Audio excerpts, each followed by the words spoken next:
Joe talks about Joe.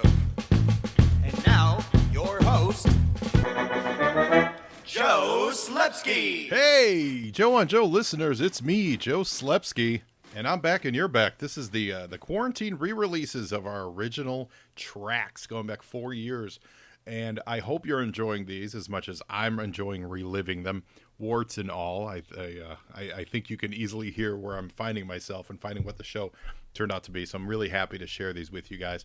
Again, we pulled these back from behind the Patreon wall, and I wanted to make them available to everybody during this time to share and give and listen and have fun, especially because G.I. Joe's back on YouTube now. So, yeah, so I appreciate that. And you guys can always follow me at Joe on Joe Pod on Facebook and Instagram and Twitter. Let me know what you think of some of these early episodes, how terrible they are, or how funny they are, or how awful they are. And we're starting recording back up again, so reach out to me. Let me know, joeandjoepod@gmail.com. Let me know if you want to join me for an episode. I believe we're going to jump into G.I. Joe Extreme very, very soon. So without any further ado, here is the OG track from Joe on Joe 4 years ago. Enjoy.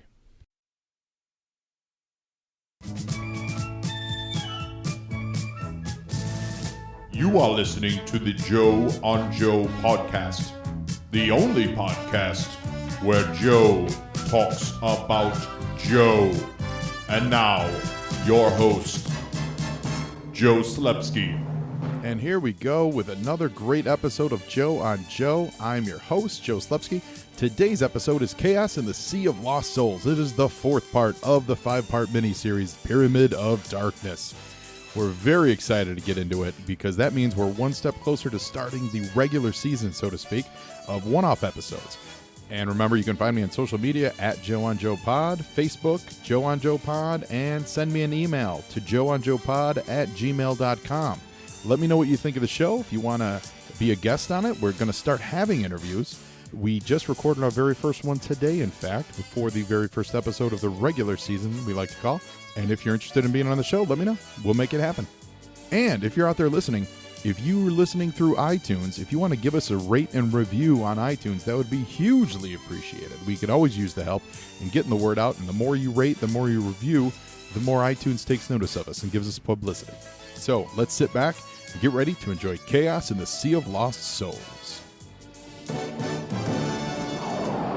Yo, Joe! Fighting for freedom once again. Like I said, we just recorded our very first interview for the show. We just recorded it this afternoon, and it was such a blast. I can't wait to actually have you guys hear it. It'll be coming up in a couple weeks. But what was really great about it is watching it with a set of fresh eyes and just someone new coming to the show. It was invigorating. It was great, you know. And as I'm sitting here recording this, it's what is this, May 2nd, and it's fun. It's fun to watch the show with someone through fresh eyes and kind of introduce them to the some of the things that we take for granted, that we know, things that we don't know, things about the organizations. So I'm super excited, and I really can't wait actually to do more and get more guests and get more friends on the show, just to kind of share the love of just a fun show. So here we go. Episode 4. Using Fatal Fluffy's Cobra captures Space Station Delta and destroys Joe headquarters. But this is only the first step in Cobra's master plan to build a pyramid of darkness. Roadblock takes Tomax prisoner, and Snake Eyes and Shipwreck, carrying the secret of the control cubes, find an unexpected ally named Saturn. But Major Blood is about to activate the third cube, and Alpine and Bazooka are about to be devoured by ferocious leopard seals as we begin the next exciting episode of G.I. Joe, the Pyramid of Darkness. This might be the first time that I remember learning that leopard seals were vicious killers. I feel like I would have never have known that, and you grew up thinking that seals are nice and happy and friendly animals, and yet here they are. So again, we start with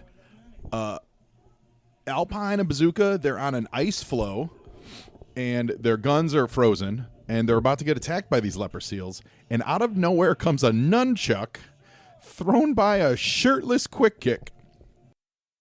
When I say shirtless, I mean shirtless. They're in the Arctic, and this man, his nipples are on display. It's quite distracting when they're in the middle of the snow.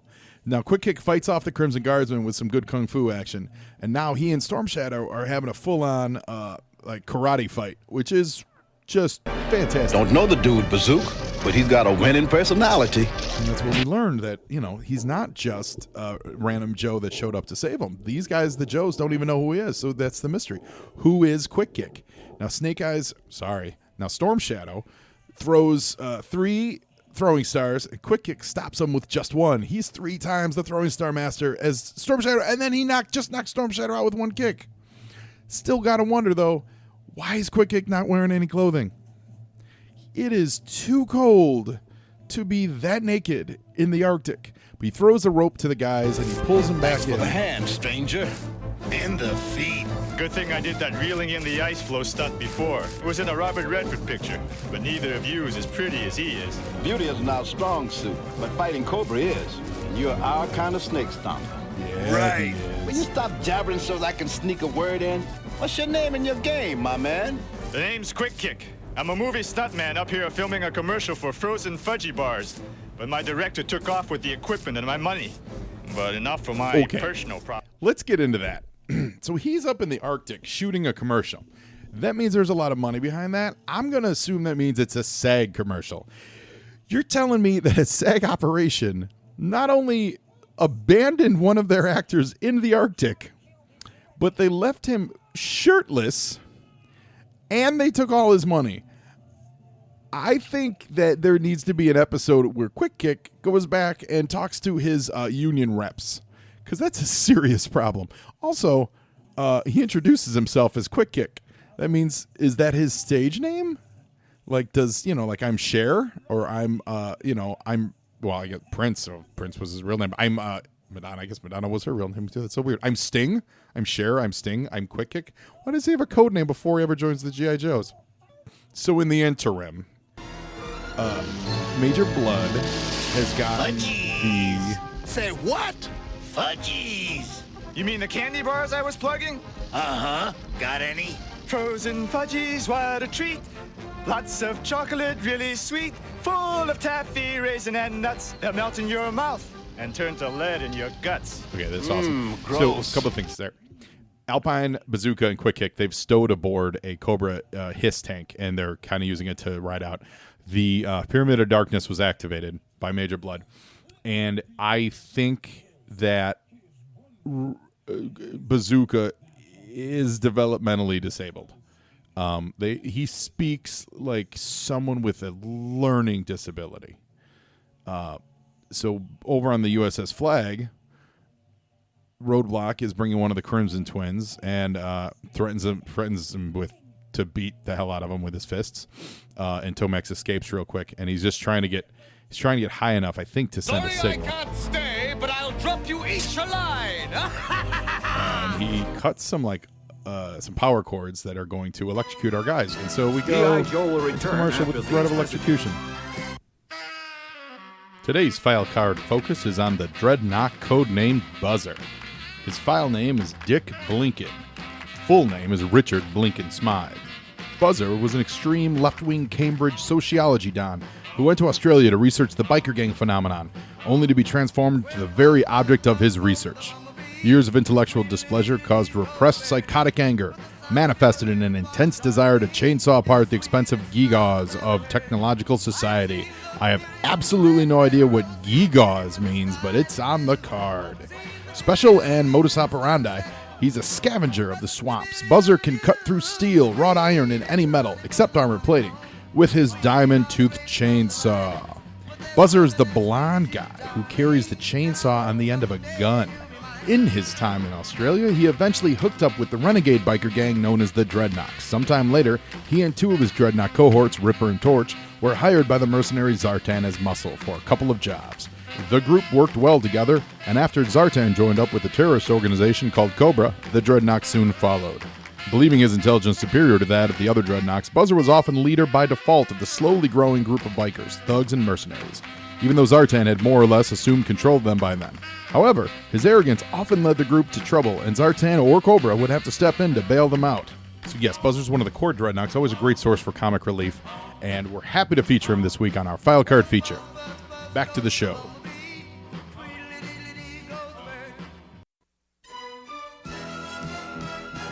Now, back to G.I. Joe.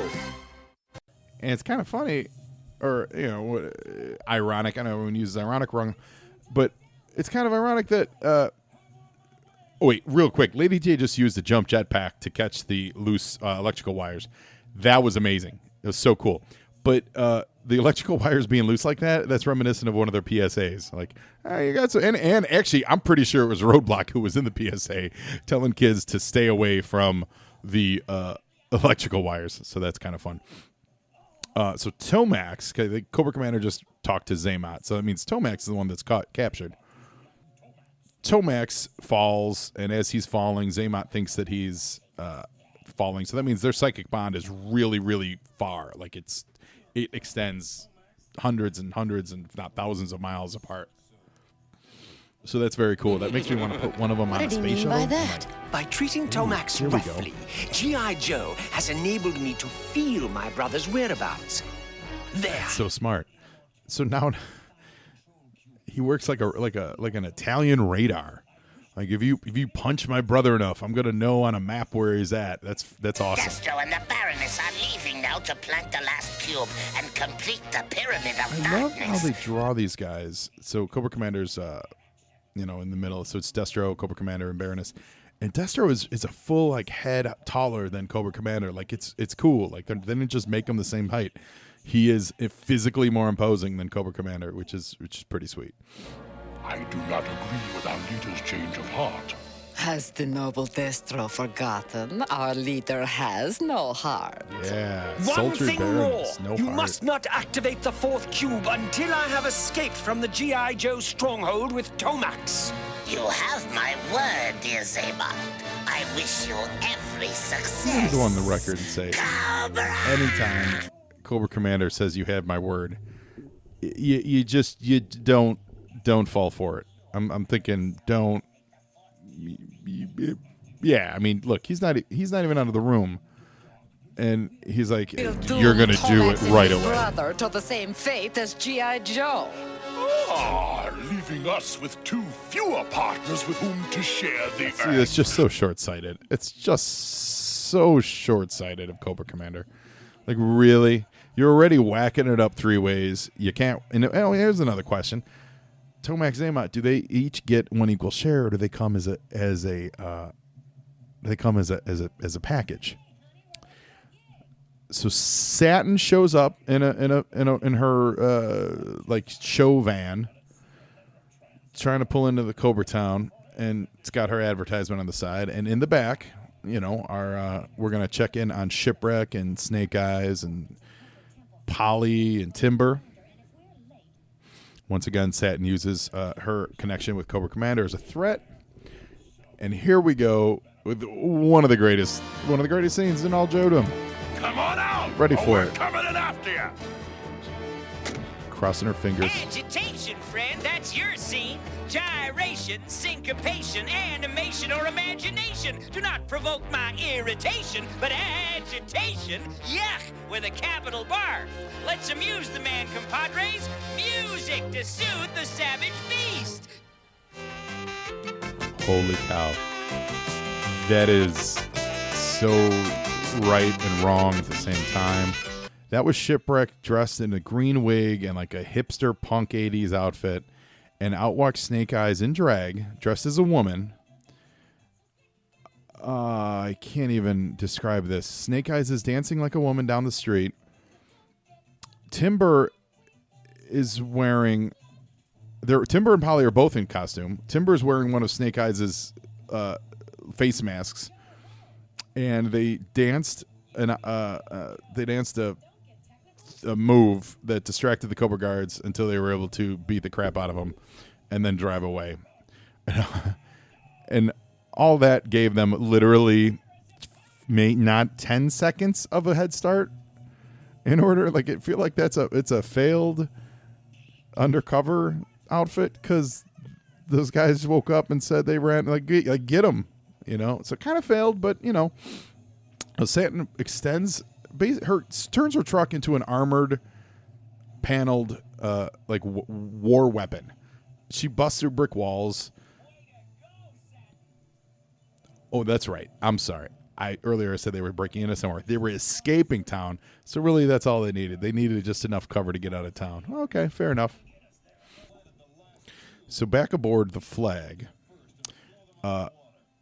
Admiral Flag discovers that the final cube is going to be dropped in a place called like the city of dead ships, whatever he just said. I'm sorry, I wasn't paying attention.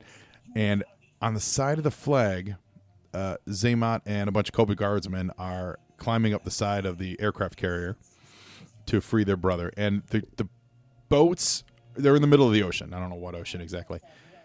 But the pyramid is being dropped, lowered into the ocean, and where it's going to be activated, and it's surrounded by a bunch of dead pirate ships. So just a completely abandoned, boats of all eras, old, new, and somehow when Baroness is kissing Destro, Flint shouts, Flint and a bunch of Sky Strikers show up, and they're attacking Cobra in their boats.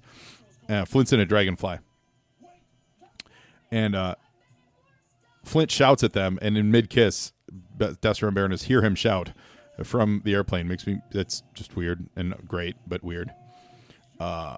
So they're firing missiles at the water moccasins. So the Cobra has water moccasins, and they have hydrofoils. And which, by the way, that hydrofoil toy, that was the dopest toy. I remember I got that from my Uncle Jimmy.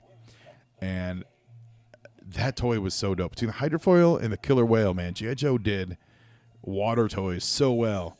So Destro's underwater, activating the cube. He throws a weapon at Lady J, and we're going into the commercial. G.I. Joe will return after these messages.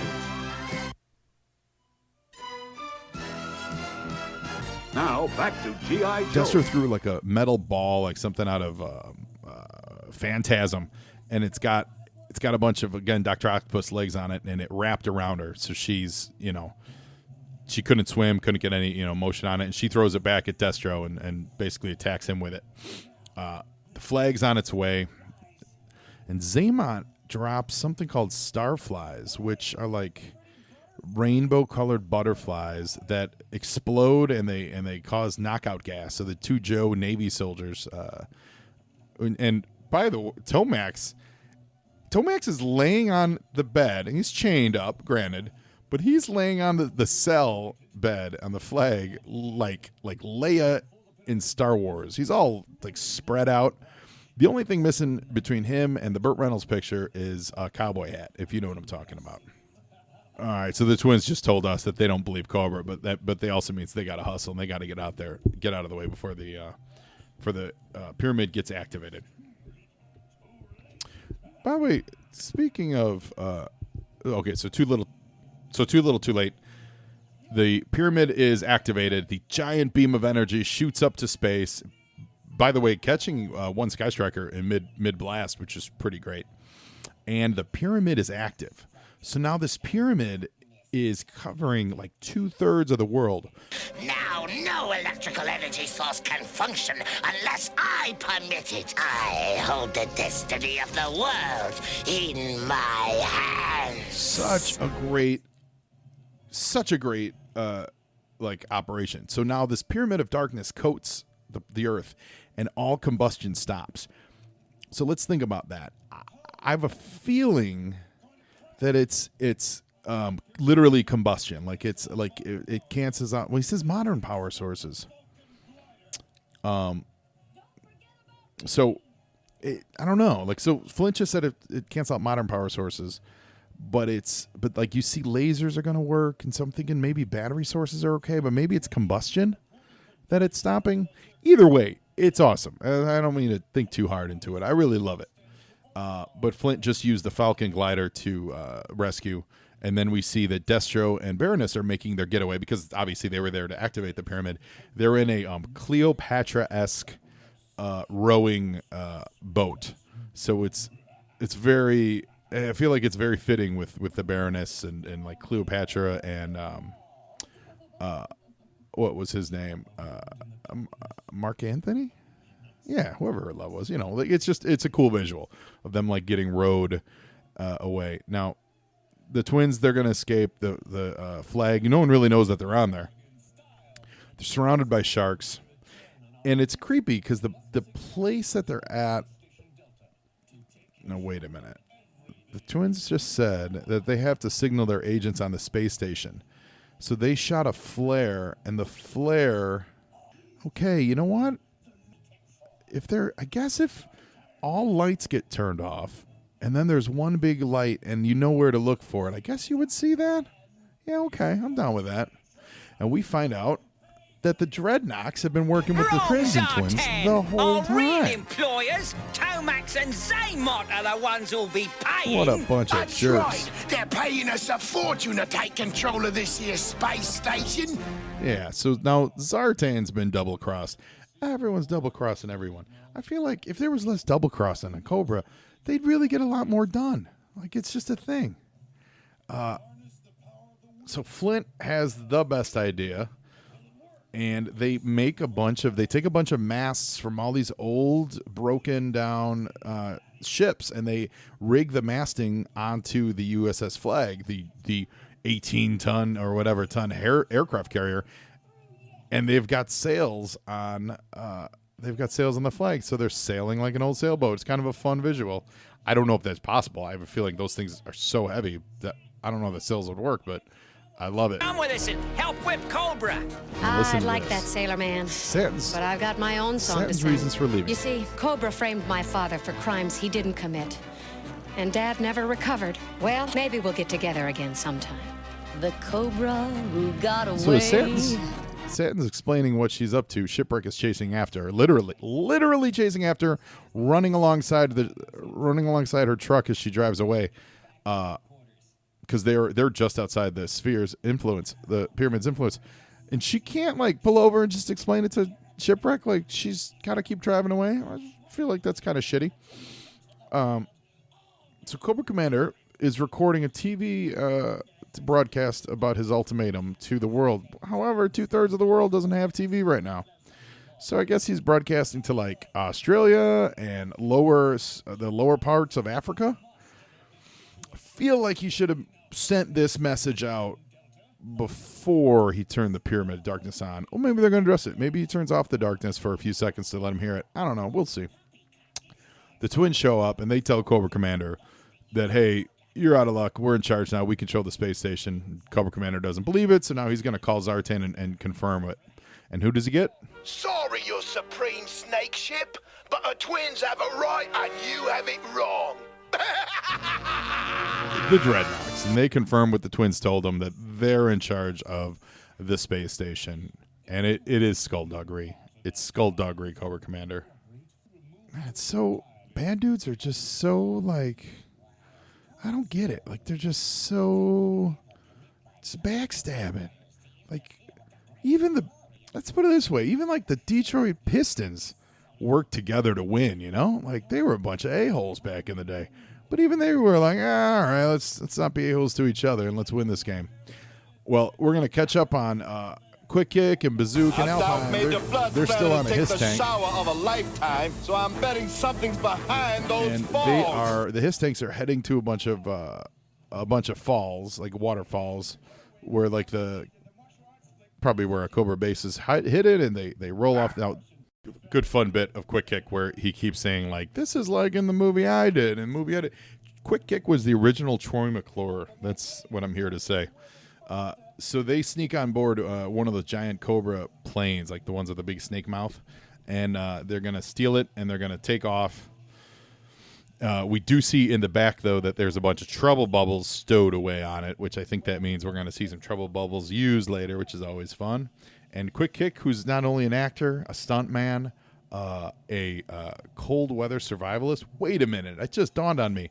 They were in the Arctic on a Hiss tank, and now they were just in a jungle. How is that? All right, so turns out there were 3 Cobras on that airplane that they just stole, and so now they got their hands up, and they got into a fight. So everyone's fighting each other. The Cobras said their names are Mud. And it looks like the plane is now the plane's going to crash. I feel like this is going to be the cliffhanger. The G-forces are keeping them pinned to the wall. And they are in trouble. And we are to be continued. So fantastic. G.I. Joe will return after Going to the these commercial. messages. And here we go for a tease. In our next episode, Snake Eyes and Shipwreck return to Joe headquarters with the secret of the control cubes. And Mutt turns the tables on both the Dreadnoks and the Fatal Fluffies, while the rest of the Joes blast their way through the Cobra Temple in a last-ditch effort to destroy the Pyramid of Darkness. And the Crimson Twins launch their deadliest surprise ever. All in the next exciting episode of G.I. Joe, the Pyramid of That looks Darkness. What I do like about this episode is that like their plan is not really, I mean, it doesn't really go into place until halfway through the fourth episode. It's not like, you know, they put it in place early like the other two, and, you know, you get it and then you get a sample of it. This is like, if they fail, like, they're gonna fail. Like, the Joes, it's like kind of a one shot. Like, the darkness is up and they got one shot to stop it. So that's pretty neat. Thanks for listening to Joe on Joe. Now you Joe, and Joeing is half the battle.